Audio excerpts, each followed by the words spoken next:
13절부터 23절까지 말씀 우리 함께 읽도록 하겠습니다. 그들이 전에 맹인이었던 사람을 데리고 바리새인들에게 갔더라. 뜨게 하신 날은 안식일이라. 그러므로 바리새인들도 그가 어떻게 보게 되었는지를 물으니 이르되 그 사람이 진흙을 내 눈에 바르매 내가 씻고 보나이다 하니, 바리새인 중에 어떤 사람은 말하되 이 사람이 안식일을 지키지 아니하니 하나님께로부터 온 자가 아니라 하며, 어떤 사람은 말하되 죄인으로서 어떻게 이러한 표적을 행하겠느냐 하여 그들 중에 분쟁이 있었더니, 이에 맹인되었던 자에게 다시 묻되 그 사람이 내 눈을 뜨게 하였으니 너는 그를 어떠한 사람이라 하느냐? 대답하되 선지자이니다 하니, 유대인들이 그가 맹인으로 있다가 보게 된 것을 믿지 아니하고 그 부모를 불러 묻되 이는 너희 말에 맹인으로 났다 하는 너희 아들이냐? 그러면 지금은 어떻게 해서 보느냐? 그 부모가 대답하여 이르되 이 사람이 우리 아들인 것과 맹인으로 난 것을 아나이다. 그러나 지금 어떻게 해서 보는지 또는 누가 그 눈을 뜨게 하였는지 우리는 알지 못하나이다. 그에게 물어보소서. 그가 장성하였으니 자기 일을 말하리이다. 그 부모가 이렇게 말한 것은 이미 유대인들이 누구든지 예수를 그리스도로 시인하는 자는 출교하기로 결의하였으므로 그들을 무서워함이로라. 이러므로 그 부모가 말하기를 그가 장성하였으니 그에게 물어보소서 하였더라. 아멘. 할렐루야. 예수님께서 오늘도 여러분들에게 은혜와 사랑으로 역사하시기를 원하십니다. 예수님의 사랑은 변함없으셔서 예수님은 자신에게 가장 소중한 것을 우리에게 주십니다. 그래서 세상에 신은 돈을 주고 명예를 주고 건강을 줘요. 그런데 세상의 그 어떤 신도 자신을 따르고 자신을 믿는 자에게 자신의 생명을 주지는 않습니다. 오직 예수님만이 자신을 따르는 성도에게, 자신을 믿는 자에게 자신의 생명을 주셨습니다. 그래서 자신의 가장 귀하고 가장 복된 생명을 주심으로 예수님은 그 사랑을 우리에게 보여주셨습니다. 그 어떤 사랑보다 크고 놀라우신 예수님의 사랑이 여러분 안에 있음을 기뻐하고 감사하는 우리가 되기를 축복합니다. 보통 고등학교를 졸업하고 이제 방학이 되면 그 방학 시즌에 가장 붐비는 학원이 하나가 있어요. 그 붐비는 학원은 운전면허 학원입니다. 그래서 이제 남학생이든 여학생이든 성인이 되어서 운전면허증을 딸 수 있는 나이가 되면 이제 다 학원에 가서 운전면허증을 따요. 근데 운전면허증을 따는 이유는 내가 아무리 운전을 잘해도, 내가 아무리 뭐 F1 그 선수처럼 운전을 기가 막히게 해도 운전면허증이 없이 차를 몰면 불법이기 때문입니다. 그래서 운전면허증은 누구나 운전을 하기 위해서는 필요한 면허증이에요. 이 사람은 운전을 할 수 있는 그런 자격과 조건을 갖췄다라고 해서 면허증을 발급합니다. 우리나라 최초의 운전면허증이 있었어요. 그것도 아주 100년도 더 전에 1908년에 우리나라 최초의 운전면허 제도가 도입이 됩니다. 근데 그때는 자동차라는 것보다는 자동차 운전면허증이 아니라 인력거 면허증이었어요. 인력거를 끄는 면허증 발급을 했는데, 인력거를 끌기 위해서도 면허를 주는 조건이 있었습니다. 근데 그 조건이 뭐였냐면 18세 이상부터 60세 미만의 신체 건강한 남자라고 하는 이 조건이 있었어요. 그러니까 17살이 인력거를 끌면 안 되고 61세도 인력거를 끌면 안 됩니다. 그리고 신체가 건강해야 돼요. 딱 봐도 신체가 비실비실하다 그러면 자격이 안 됐어요. 그리고 아무리 힘이 좋은 여자라 할지라도 여자는 인력거를 끌 수가 없었습니다.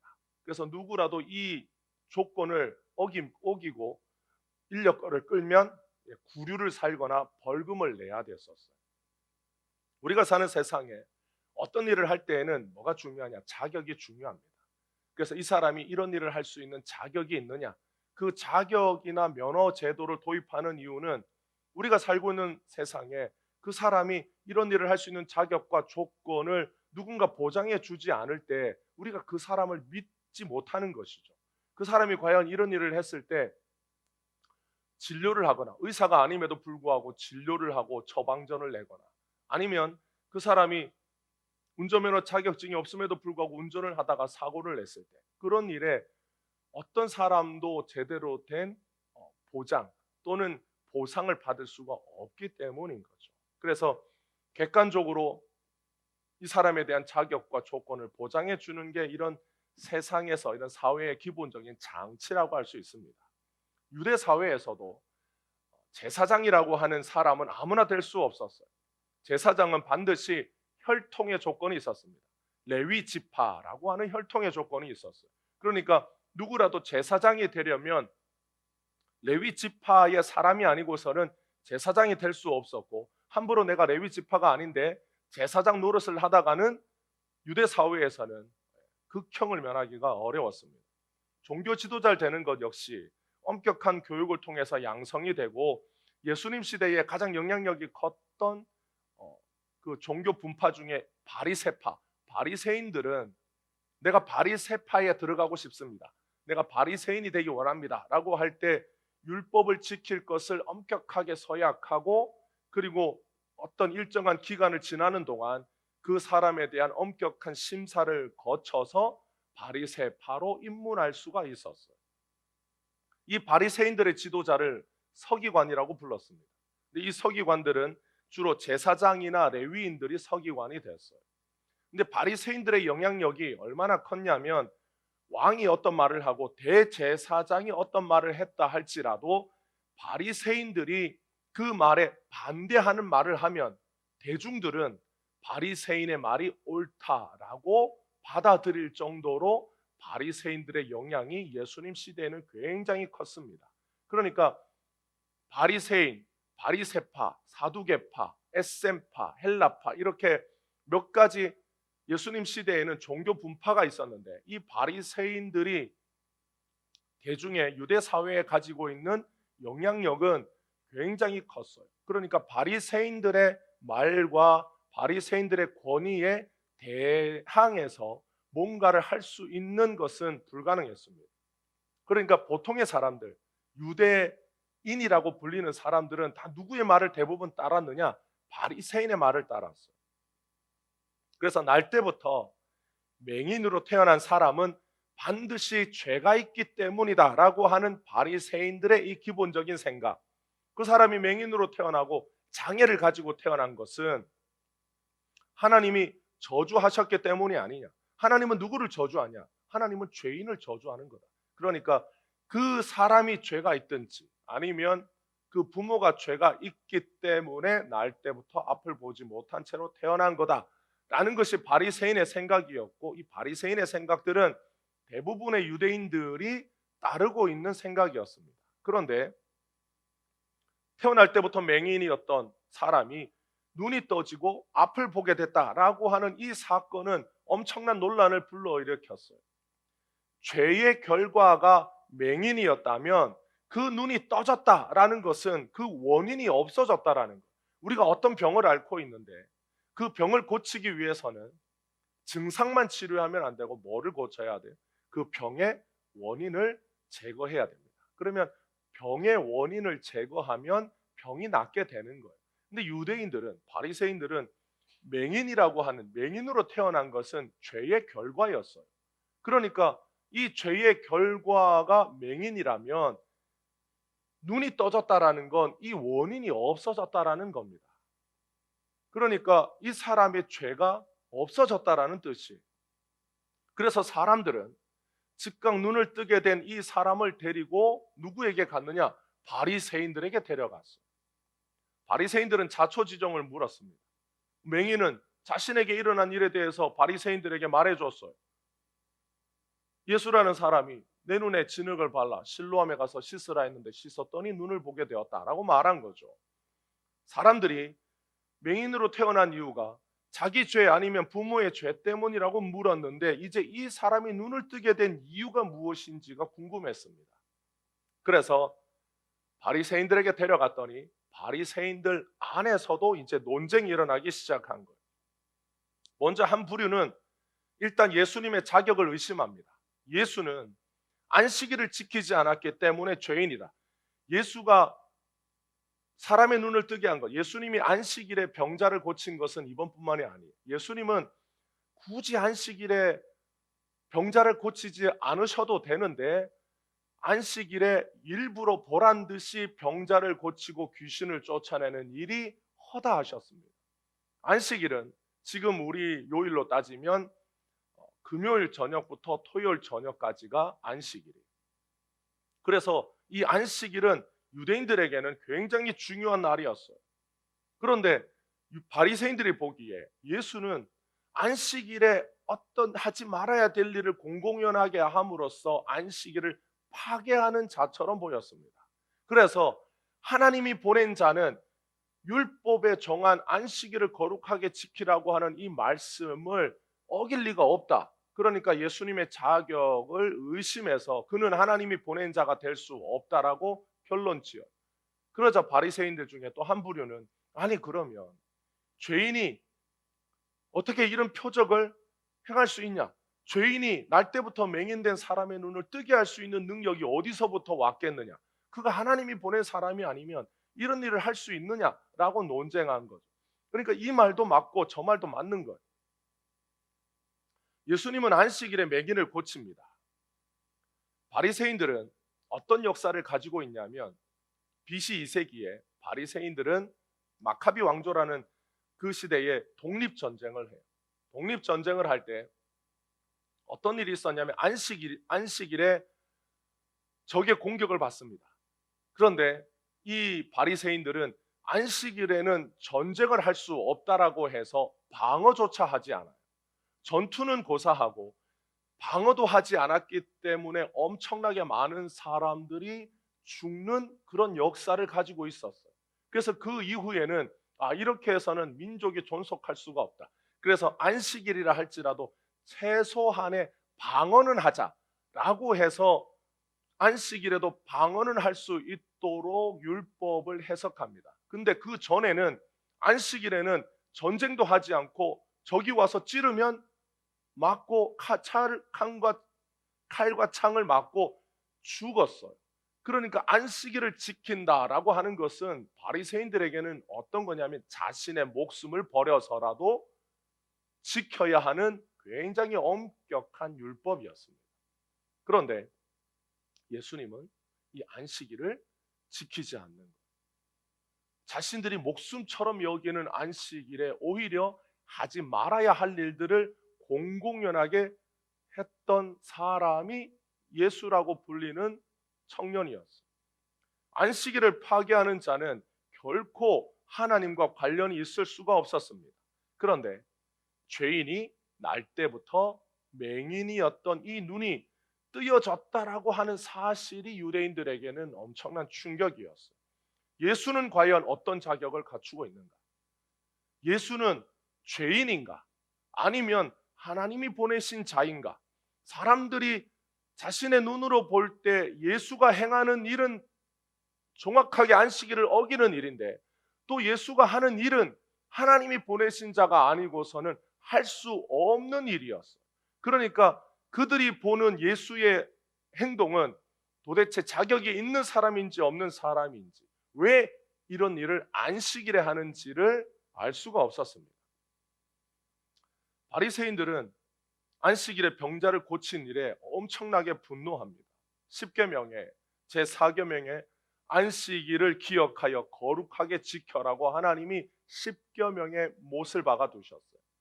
그러니까 예수님은 마치 이 계명을 모르는 사람처럼 안식일에 사람을 막 고치신 거죠. 예수님이 이 땅에 오신 목적은 죄인을 구하기 위해서 이 땅에 오셨습니다. 죄인을 구원하기 위해서는 죄인의 죄를 해결해 줘야 돼요. 예수님의 사역은 예수님이 어떤 사역을 하실 때 병자를 고치든 귀신을 쫓아내든 아니면 오늘 이 사건처럼 날 때부터 맹인의 눈을 뜨게 하든 기모고리의 귀를 듣게 하든 말을 하지 못하는 봉오리의 말을 하게 하시든 예수님이 하시는 모든 사역과 예수님이 하는 모든 행동은 예수님 자신이 죄인을 구원하는 구원자임을 보여주고 깨닫게 하시는데 그 목적이 있어요. 예수님이 이 땅에 와서 가장 먼저 외치신 말씀이 뭡니까? 예수님이 이 땅에서 사역을 시작하실 때 외치신 일성이 있어요. 회개하라, 천국이 가까이 왔다라고 하는 말씀이었어요. 그런데 구약을 잘 아는 사람이라면, 구약 신학의 정통한 학자라면, 그래서 바리새인들과 같이 서기관처럼 구약을 잘 아는 사람들은 회개하라, 천국이 가까이 왔다라는 이 말이 얼마나 엉터리인지를 알았어요. 여러분, 우리가 어떤 사람이 누구를 죽였어요. 살인죄를 저질렀습니다. 그래서 잡혔어요. 잡혀서 경찰서에 가서 제가 사람을 죽였습니다 라고 자백하면 그 사람에게 네가 자백했다라고 칭찬하지 않아요. 내가 살인죄를 저질렀다라고 자백하면 그 사람에게 뭐가 기다리고 있습니까? 그 살인죄에 대한 처벌이 기다려요. 회개라고 하는 것은 내가 죄가 있다라고 자백하는 거예요. 그래서 유대 신학에서 내가 죄가 있습니다, 내가 죄인입니다라고 고백하는 것은 처벌을 받는, 처벌이 기다리고 있지 천국이라고 하는 상이 주어지지 않습니다. 그래서 바리새인들이 듣기에, 유대인들이 듣기에 예수님의 이 말씀은 앞뒤가 안 맞는 말씀이었어요. 정확한 예를 보면 요나 선지자가 하나님의 말씀에 따라 선포하러 가요. 가서 하나님의 말씀을 외쳐라, 회개하라, 회개하면 너희가 회개하라고 외치면서 40일 뒤에 뭐가 오냐면 재앙이 온다 라고 이렇게 외쳤어요. 그래서 아수르에 가서, 니느웨에 가서 하나님의 말씀을 선포해라, 하나님의 재앙이 너희들에게 오는데 40일 뒤에 온다, 그러니까 회개하라는 거예요. 이것이 유대신학에는 맞는 거예요. 회개하면 재앙이 오기 때문에 회개하라는 거예요. 그런데 그 재앙은 피할 길이 없어요. 그럼 적어도 어떻게 얘기해야 되느냐? 너희가 회개하면 혹시 어쩌다가 재앙이 내리지 않을 수도 있으니까 회개하라는 거예요. 그런데 예수님은 이렇게 말씀하지 않으셨어요. 회개하라, 천국이 가까이 왔다라고 말씀하셨어요. 그래서 회개하면 천국이 주어지는 거예요. 예수님은 죄인들을 위해서 오셨기 때문에 죄인들을 향하여 회개하라고 말씀하시고, 회개하면 천국이신 예수님을 주겠다라고 예수님이 선포하신 거예요. 그래서 예수님의 이 말씀은 구약을 그냥 율법과 표면으로만 이해하던 사람들에게는 전혀 맞지 않는 말씀이었습니다. 우리가 안식일이라고 하는 것은 어떻게 제정됐느냐? 하나님이 6일 동안 창조 사역을 하시고 7일에 쉬셨어요. 여러분, 하나님은 인간이 아니시기 때문에 쉴 필요가 없으신 분이에요. 하나님은 휴식이 필요 없습니다. 하나님은 6일 동안 창조 사역을 하셨는데 너무 피곤하니까 이제 7일에는 좀 쉬자, 일 그만해도 된다 라고 해서 7일 날 쉬신 게 아니에요. 그런데 하나님은 7일 날, 제7일을 일곱째 날 하나님은 그냥 쉬셨어요. 안식하셨어요. 하나님이 왜 일곱째 날 안식하셨을까요? 하나님이 이제 창조 사역을 다 마치셨으니까 이제 6일 동안 창조 사역을 마치고, 자 이제 모든 게 끝났으니까 이제부터 신나게 한번 일을 해라 라고 인간에게 말씀하셔야 되는데 하나님 그렇게 하지 않으셨어요. 7일째 되는 날, 인간은 6일째 창조되었습니다. 6일째 창조되고 인간이 새롭게 맞는 첫날 뭘 한 거예요? 안식한 거예요. 사람이 태어나서 제일 먼저 한 것은, 사람이 지음받고 제일 먼저 한 것은 하나님과 함께 안식한 겁니다. 하나님은 자신을 위해서 휴식하신 것이 아니라 인간에게 휴식이 필요했기 때문에, 인간에게 안식이 필요했기 때문에 인간을 위해서 안식하셨어요. 그러니까 안식이라고 하는 것은 단지 아무 일도 하지 않고 그저 쉬는 것, 그냥 피로를 푸는 게 아니에요. 하나님이 말씀하시는 안식은 하나님께서 모든 걸 완성하신 그 하나님의 사역 안에서 하나님과 함께 그것을 누리는데 안식의 참뜻이 있습니다. 그래서 안식일에 이 참뜻을 알지 못하던 예수님의 시대에 2000년 전에 바리새인들이 살던 그 시대에 굳이 안식일에 맹인을 고치신 것은 인간을 구원하기 원하시는 안식일에 예수님이 당연히 해야 될 일이었기 때문에 예수님은 안식일에 병자를 고치셨어요.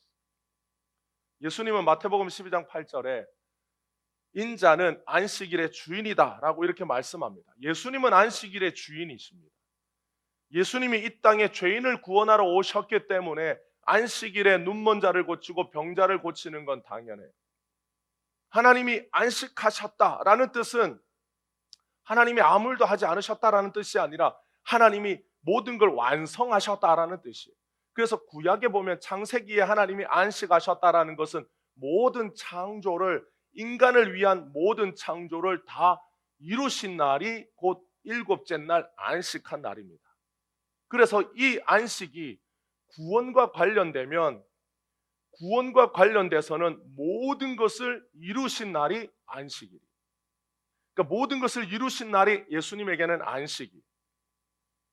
예수님이 없이 구약 성경을 본 사람들은 성경을 볼 때 어떻게 보냐면 그 성경의 말씀을 보고 죄와 싸워 율법과 계명을 지키기 위한 노력으로 평생을 살아갑니다.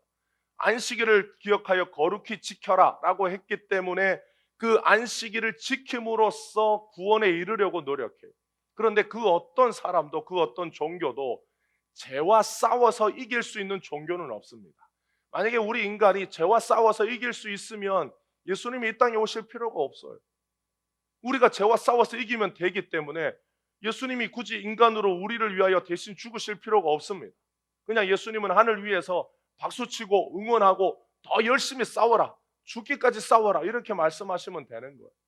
그런데 예수님이 이 땅에 오신 이유는 어떤 인간도 죄와 싸워서 이길 수 없기 때문에 예수님이 오셔서 죄를 지은 죄인을 대신하여 죽으시고 그 구원을 다 완성하셨어요. 그래서 예수님이 완성하신 그 구원 안에 믿는 자들, 예수님 자신을 믿는 자들을 불러들이는 것, 그것이 안식입니다. 그래서 예수님은 안식이란, 그리고 안식일이란 어떤 뜻이냐?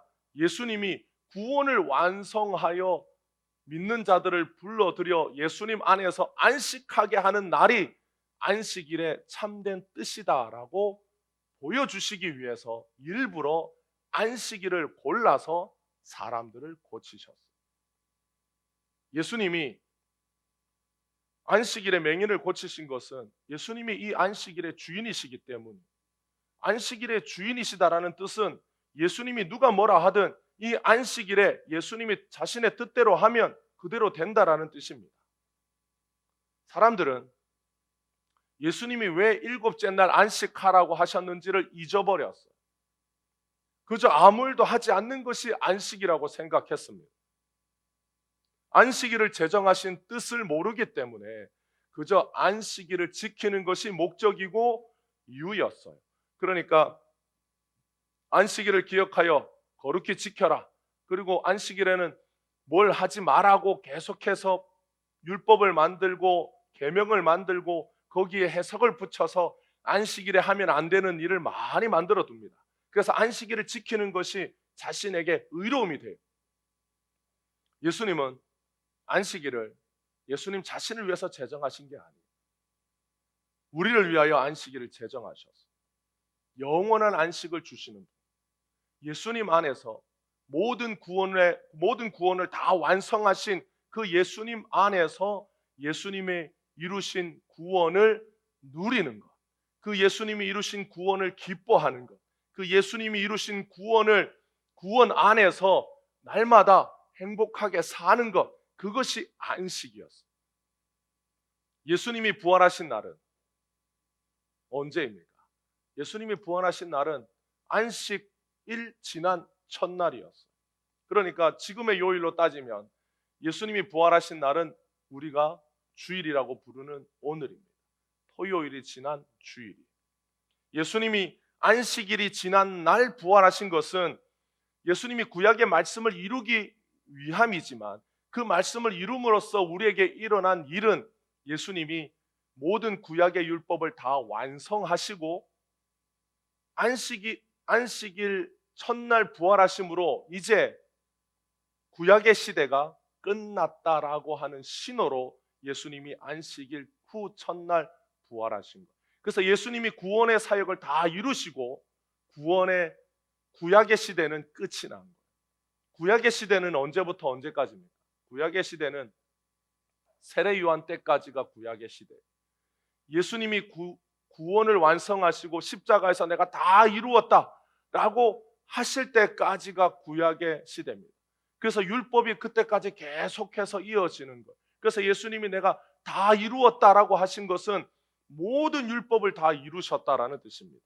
우리가 지켜야 될 율법, 우리가 지켜야 될 계명, 우리가 이루어야 될 모든 규례들을 예수님이 다 이루심으로 구약의 율법이 원하는 것을 예수님이 다 완성하셨다라고 외치신 것이 다 이루셨다라는 선포예요. 누구를 위해서 이루신 거예요? 우리를 위해서 이루셨습니다. 그래서 우리는 이제 안식일을 지키지 않아요. 여러분, 어떤 이단 종파는 안식일을 지켜야 된다고 해서 토요일 날 모여서 자기들끼리 모임을 가져요. 그리고 6월절도 지켜야 된다. 그래서 양도 잡는지는 모르지만 6월절도 지켜야 된다라고 그래요. 그들은 아직까지 구약의 시대를 살아요. 구약의 시대를 사는 목적이 뭡니까? 율법을 지켜야 된다라는 거예요. 율법을 지키는 목적이 뭡니까? 구원을 이루기 위해서는 율법을 지켜야지. 말씀을 지켜서 구원에 이르러야지. 정확하게 바리새인들이 하는 말이었어요. 예수님은 우리의 구원자로서 우리를 위한 모든 구원 사역을 예수님이 다 이루셨어요. 그리고 그 예수님의 구원 사역, 예수님이 모든 구원을 다 이루신 것을 기뻐하는 날이 어떤 날이냐? 바로 오늘 주일입니다. 바리새인들은 안식일을 지키는 것을 목숨처럼 여겼기 때문에 안식일에 병자를 고치고 귀신을 쫓아내는 예수님을 미워할 때 어떻게 미워했겠어요? 목숨 걸고 미워합니다. 여러분, 안식일 지키는 것을 자기 목숨처럼 지켰던 사람이니까 자기 목숨처럼 지키는 안식일을 범하는 예수님을 보면 어떻게 미워하겠어요? 목숨 걸고 미워하는 거예요. 그래서 바리새인들이 예수님을 얼만큼 미워했느냐? 자기 목숨 걸고 미워했습니다. 여러분, 누군가를 미워할 때 여러분들은 목숨 걸고 미워합니까? 바리새인들은 예수님을 목숨 걸고 미워했어요. 왜냐? 예수님이 자신들이 목숨처럼 여기는 율법을 파괴하는 자라고 여겼기 때문입니다. 예수님에게는 안식일에 일하지 말라라고 하는 바리새인들의 신앙은 본질적인 게 아니었어요. 그럼에도 불구하고 사람들이 안식일에 병자를 고친 예수님을 죽이려고 했던 동기가 뭐냐? 그들의 신앙 때문이었어요. 유대인들은 자기들이 가지고 있는 신실한 신앙 때문에 예수님을 죽이고 싶었어요. 여러분, 신앙은 열심히 한다라고 해서 좋은 게 아니에요. 예수님을 따르지 않으면 결국 그들의 신앙 때문에 예수님을 멀리하고 예수님을 버리게 됩니다. 귀신을 쫓아내고 병자를 고치는 예수님을 향해서 바리새인들이 예수님을 향하여 내린 결론이 뭐냐? 예수가 귀신을 쫓아내는 것은 예수가 귀신 들렸기 때문이고 그가 바알세불의 왕, 그러니까 귀신의 왕 바알세불의 힘을 빌려서 귀신을 쫓아내는 거다. 그래서 예수님을 뭐라고 비하했냐면 귀신 들린 자. 여러분, 예전에 우리 시골 마을에 가면 머리에 꽃 꽂고 꼭 이렇게 뛰어다니는 한 사람이 있었어요. 그 마을에서 가장 천대받는 사람.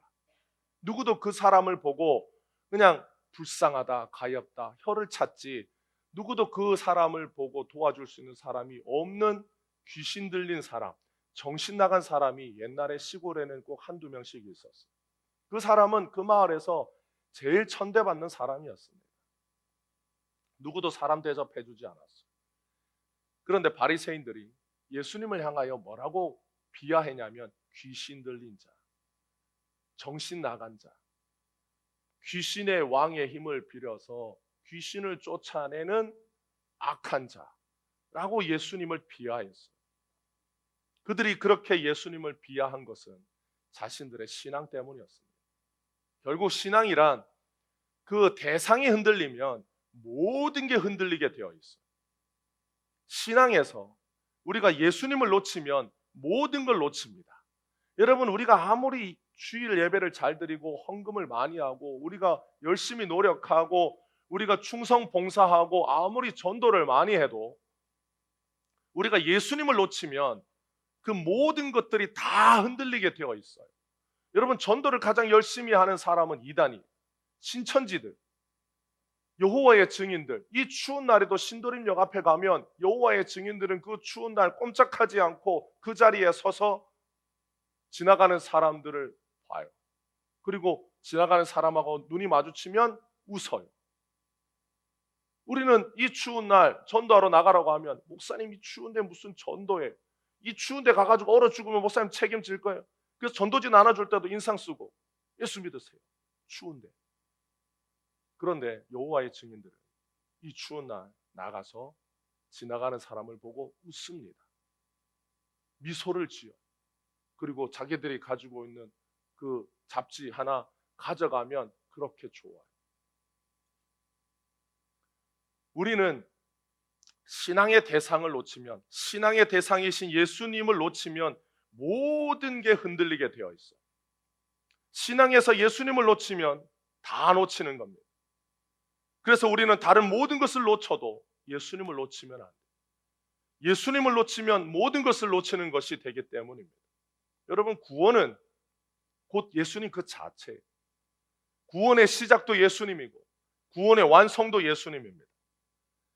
세상의 모든 종교는 인간이 구원을 이루기 위한 모든 과정과 노력을 거쳐야 돼요. 그런데 기독교의 구원은 예수님을 믿고 따르는 것이 구원의 유일한 조건입니다. 이스라엘 백성들이 이집트에서 나와서 광야를 거쳐서 약속의 땅 가나안으로 갈 때 그 도중에 먹을 것이 떨어졌어요. 그래서 하나님 앞에 불평했어요. 출애굽기 16장에 보면 하나님께서 이스라엘 백성들에게 만나를 내려주고 메추라기를 내려줍니다. 그런데 만나를 거두는 조건을 가르쳐 줘요. 그래서 모세가 이스라엘 백성들에게 만나가 매일 내린다. 그러니까 매일 내리기 때문에 그날 먹을 것만 거두고 다음 날을 위해서 많이 거두지 말라고 그래요. 그런데 안식일에는 만나가 내리지 않으니까 안식일에는 그 전날 2배를 거두라고 가르쳐 줘요. 그래서 어떤 사람들은 내일 만나가 내릴지 안 내릴지 어떻게 알겠어요? 그래서 열심히 거뒀어요. 거뒀더니 그 다음날 어떻게 됐어요? 벌레가 생겨서 못 먹게 됐어요. 근데 신기한 것은 그날 한 오매를 거두는데 여러분, 만나가 하늘에서 내려서 그걸 다 일일이 손으로 걷어서 자기 집안 식구들이 먹을 것들을 다 이렇게 거둬요. 그러면 그걸 일정하게 거두느냐? 어떨 때는 많이 거두기도 하고 적게 거두는 날도 있는데 성경을 보면 그날 출애굽기 16장에 일어난 일들을 보면 많이 거둔 사람은 남았다고 그래요? 남지 않았다고 그럽니까? 많이 거둔 사람도 남지 않고 내가 평상시보다 적게 거뒀는데 적게 거둔 사람도 모자르지 않았다고 그래요. 그러니까 우리는 하나님께서 이스라엘 백성들에게 만나를 내리실 때 한 가지 영적인 법칙을 가르쳐 줍니다. 그게 뭐냐? 우리는 우리 힘으로 먹고 사는 듯하나 하나님께서 우리 인생을 인도하실 때 모자르지 않고 남지 않도록 하나님께서 우리 인생에 우리 힘으로 먹고 사는 인생이 아니라 하나님의 공급하심으로 하나님의 도우심으로 먹고 사는 인생인 것을 가르쳐 줘요. 그래서 안식일에는 만나가 내리지 않는다. 그런데 내일도 늘 올해도 내리고 오늘도 내리고 계속해서 내렸으니까 안식일에 설마 안 내리겠냐라고 안식일에 나간 사람은 못 거뒀습니다. 그런데 전날 2배를 거둔 사람은 안식일에 먹었어요. 하나님께서 왜 안식일에는 만나를 내리지 않으셨을까요?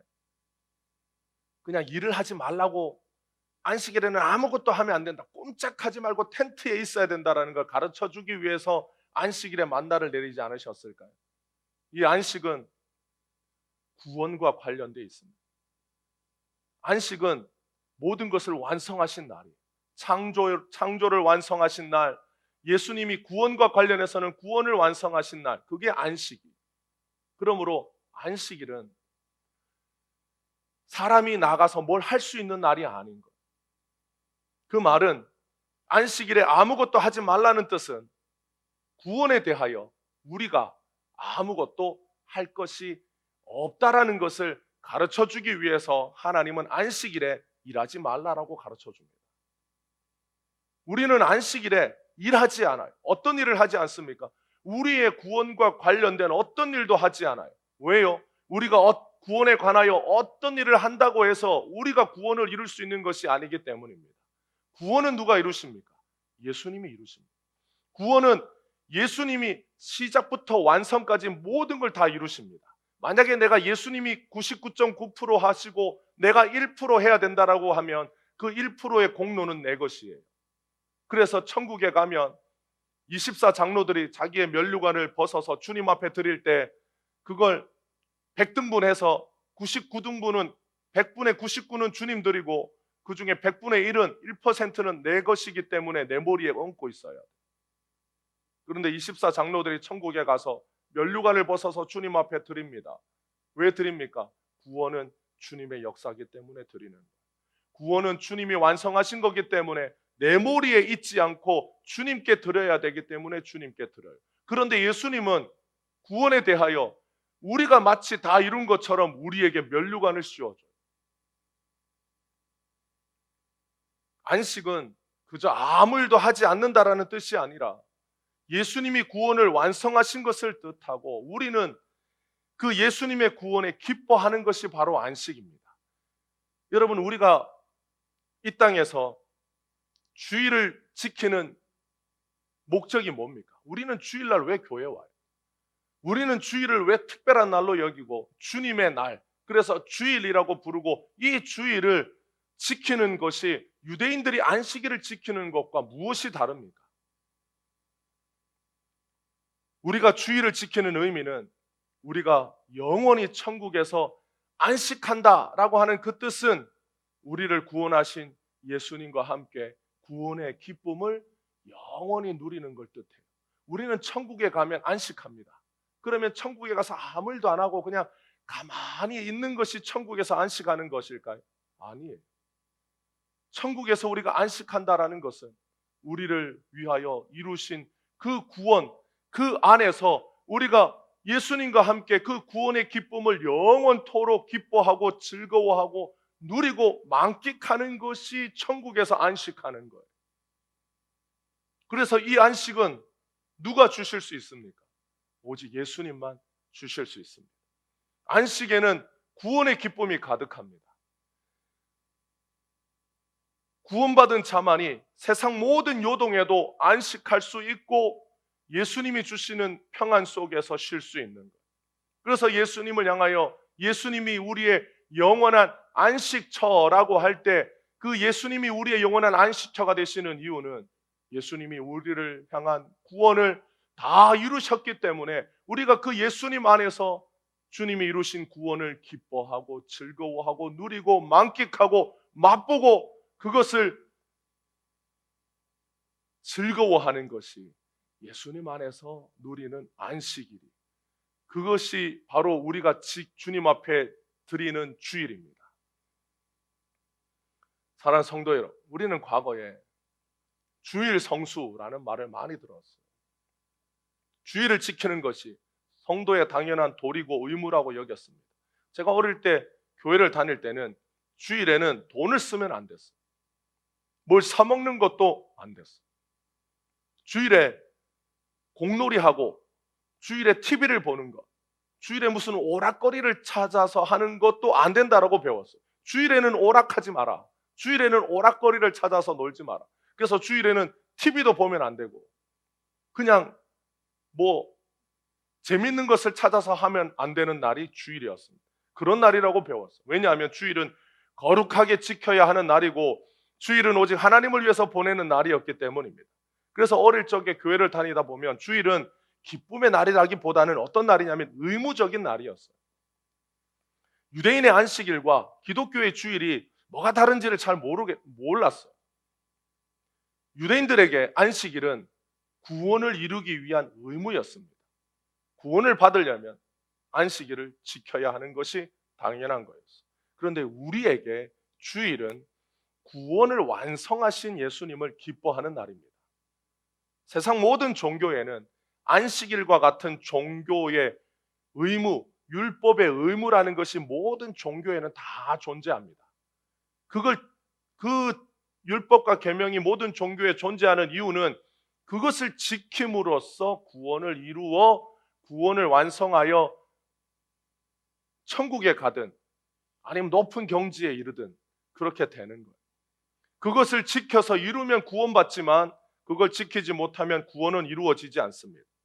우리는 주일을 지켜서 구원에 이르는 자들이 아니에요. 우리가 오늘 이 주일에 모인 것은 이 주일을 지켜야만 내가 구원을 받기 때문에 주일날 교회에 온 게 아니에요. 구원은 이미 예수님이 다 이루셨어요. 예수님이 이루신 구원을 이 주일에 기뻐하고 그 예수님을 향하여 감사하는 날이 주일입니다. 이 주일이 왜 중요한가? 우리는 결코 우리 힘으로 이룰 수 없는 구원을 예수님이 우리 대신 이루어 주셨기 때문에 감사한 날이에요. 여러분, 만약에 우리가 주일을 지켜서 구원에 이르는 것이라면, 우리가 지금도 안식일을 지켜야 한다면 우리는 이 주일에 1km 이상 걸으면 안 돼요. 주일에 밥을 먹기 위해서 가스불을 켜서도 안 됩니다. 뭘 해야 되느냐? 이미 다 완성된 요리를 먹기만 해야 돼요. 그러니까 오늘 만약에 안식일이라고 하면 우리는 주일날 가서 라면을 끓여 먹기 위해서 불 켜면 안 되는 거예요. 예배를 드리기 위해서 우리가 주일에 옷을 다리는데 주일날 옷을 다려서도 안 돼요. 막상 아무 준비를 못해서 옷이 막 다 구겨져도 구겨진 옷을 입고 교회에 와야 됩니다. 그런데 어떻게 하다가 옷이 찢어졌어. 살이 너무 쪄가지고 바지가 터졌어.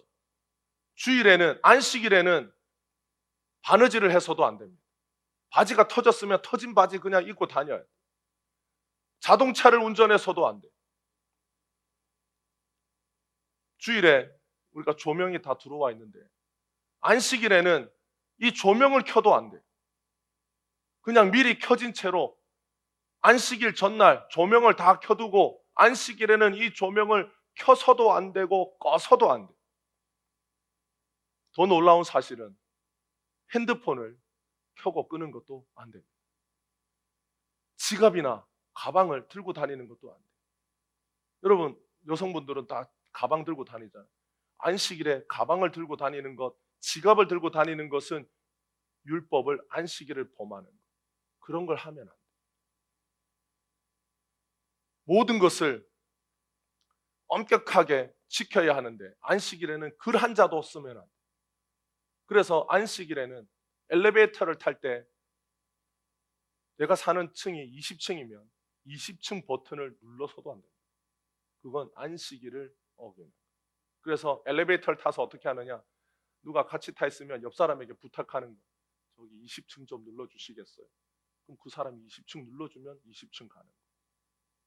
여러분, 안식일은 만약에 우리가 지금도 안식일을 지켜서 구원을 이루어야 한다면 우리는 오늘 숱하게 안식일을 어긴 사람들. 여러분도 아침에 오면서 핸드폰을 눌러서 핸드폰이 켜졌다. 안식일을 어긴 거예요. 이 안식일을 지키는 목적이 우리의 구원을 이루는 것이라면 우리는 구원을 이루기에는 너무나도 어렵고 힘든 존재들입니다. 그런데 우리가 주님 앞에 드리는 이 주일의 목적은 우리가 구원에 대하여 아무것도 한 것이 없음을 주님 앞에 감사하는 거예요. 주님, 내가 주님이 이루신 구원에 내가 죄와 사망에서 구원받기 위하여 내가 한 것은 아무것도 없습니다. 오직 모든 것을 주님이 다 하셨습니다. 모든 것을 주님이 다 이루셨습니다. 나를 위하여 주님이 살이 찢기고 피를 흘려 내가 죽고 내가 심판받아야 하는데 예수님이 나를 위하여 대신 심판받고 나를 위하여 대신 죽으시고 나를 위하여 부활하셨습니다. 주님이 모든 걸 이루셨습니다. 나를 위하여. 그래서 이 주일에 나를 위하여 구원의 모든 것을 이루신 주님을 기뻐하는 날이 주일입니다. 예수님께서 우리를 구원하셨어요. 우리가 우리 스스로 구원하지 않았습니다. 예수님이 모든 것을 이루셨습니다. 우리는 구원에 관하여 어떤 단 하나도 우리 힘으로 이룬 것이 없습니다. 예수님이 우리의 모든 죄를 다 씻어 주셨어요. 이 모든 고백을 주님께 드리고 감사하는 날이 주일입니다. 사랑하는 여러분, 우리는 예수님을 모르면 유대인과 같고 예수님을 모르면 이슬람 교인처럼 신앙생활을 할 수밖에 없어요. 예수님을 아는 성도는 예수님께 초점을 맞추고 예수님 때문에 기뻐하고 예수님 때문에 용기를 얻고 예수님을 위해서 살고 예수님을 위해서 죽습니다. 예수님께서 우리를 위하여 모든 것을 이루셨다라고 하는 것은 우리가 구원에 대하여 그 어떤 것도 할 수 없는 존재라는 것을 뜻합니다. 그래서 예수님이 우리를 대신하여 모든 걸 이루어 주셨어요. 그래서 초대교회 성도들은 이렇게 나를 위하여 구원을 모든 것을 이루신 그 예수님 때문에 예수님을 위해서 사는 것이 기쁘고 심지어 예수님을 위해서 죽게 된다 할지라도 그것을 당연히 여기고 기쁘게 여기고 주님 앞에 자신의 생명을 드렸어요. 그렇게 살 수 있었던 이유는 예수님이 모든 구원을 다 이루시고 그 이루신 구원을 우리에게 선물로 주셨기 때문입니다. 그래서 우리는 구원에 대하여 무엇도 나의 공로라고 주님 앞에 말하지 않고 모든 것이 주님의 공로입니다. 모든 것이 주님의 은혜입니다 라고 주님 앞에 고백하는 것. 여러분, 예수님 입장에서는 예수님이 모든 걸 이루셨어요. 그런데 어떤 사람이 와서 내가 구원에 대하여 이렇게 해서 이만큼 내가 나의 공로가 있습니다. 나의 공로를 인정해 주십시오. 내가 이렇게 열심히 노력하지 않았습니까? 주의를 한 번도 빠뜨리지 않고 주의를 지키지 않았습니까? 예수님이 그런 사람들을 향하여 뭐라고 그래? 성경에 보면 그런 사람들을 향하여 예수님이 내가 너를 모른다라고 말해. 불법을 행한 자라고 말해. 예수님의 입장에서는 예수님이 모든 걸 하셨어요. 그런데 어떤 사람이 와서 자기가 했다라고 주장하니까 예수님 입장에서는 너와 나는 상관이 없다라고 말하는 거예요. 예수님은 자신이 모든 걸 이루셨는데 자기가 이룬 게 있다라고 말하는 사람이 오니까 너와 나는 상관이 없다. 나는 너를 모른다라고 말할 수밖에 없는 거예요. 그런데 예수님은 어떤 사람을 긍휼히 여기고 불쌍히 여깁니까? 구원에 대하여 내가 할 수 있는 것이 아무것도 없습니다. 그런 사람들이 누구였어요? 세리와 죄인과 창녀들이었어요. 그러니까 그런 사람들이 와서 주님, 저는 죄인입니다. 나는 한 것이 아무것도 없습니다. 할 수 있는 것이 없습니다. 무엇을 나의 공로와 의로움 삼아서 주님 앞에 내세울 만한 것이 없습니다. 그런 사람들에게 예수님이 너희에게 천국이 가깝다. 너희에게 구원이 가깝다. 구원이 너희들의 것이다라고 말씀하시고 자신이 이룬 구원을 그런 사람들에게 주신 거예요. 그래서 구원은 우리가 주님께 선물로 받았어요. 선물로 받아놓고 내가 한 것이라고 말하는 사람은 도둑질하는 사람. 자기가 선물로 받아놓고 이거는 내가 열심히 노력해서 내가 산 거예요 라고 말하는 사람은 거짓말쟁이요, 도둑질하는 사람입니다. 우리는 구원에 대하여 주님 앞에 정확하게 말해요.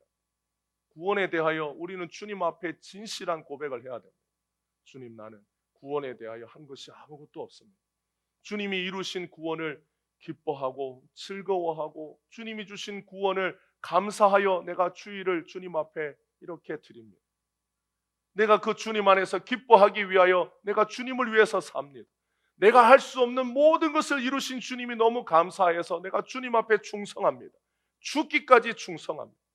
주님이 이루신 그 구원이 너무 크고 너무 놀랍고 내가 할 수 있는 것이 단 하나도 없는데 주님이 다 완성하셔서 네가 한 것이라고 주님이 나에게 선물로 주셔서 그것이 너무 감사해서 주님, 저는 한 번밖에 없는 인생 주님 위해 살겠습니다라고 고백하게 되는 거예요. 여러분, 목사로 살면 천국에 갑니까? 아니에요. 선교사로 살면 천국에 갑니까? 평생 장로 권사로 살면 천국에 갑니까? 아니에요. 우리가 이렇게 사는 것은 주님이 다 이루신 것에 대하여 감사하기 때문에 이렇게 사는 것이지, 우리가 구원을 이루기 위하여 이렇게 사는 것이 아니에요. 우리는 구원에 대하여 분명히 알아야 돼. 우리는 왜 주일을 주님 앞에 드리는지, 우리는 왜 주일을 주님 안에서 기쁘게 드려야 하는지, 예수님이 우리를 위해서 하신 그 일의 의미와 그 일의 크기와 예수님이 이루신 그 일에 대하여 우리는 감사하고 감격할 이유와 목적을 분명히 알아야 합니다. 사랑하는 성도 여러분, 우리는 오늘날 이 시대의 바리새인처럼 살지 말고 예수님이 자신의 구원을 주어 자신이 이루신 구원의 완성을 기뻐하고 즐거워하는 성도로 부르신 그 주님의 은혜에 기뻐하고 감사하는 우리 모든 성도들이 되시기를 주님의 이름으로 축복합니다. 그래서 날마다 주님을 기뻐하는 주일 되기를 바랍니다. 날마다 주일에 주님이 이루신 구원이 나의 구원인 것을 감격하는 여러분들이 되시길 바랍니다. 그래서 이 주일이 예수님을 사랑하는 주일이 되고 그 예수님 때문에 항상 기쁨과 용기가 충만한 우리 모든 성도들이 되시기를 주님의 이름으로 축복합니다. 기도하겠습니다.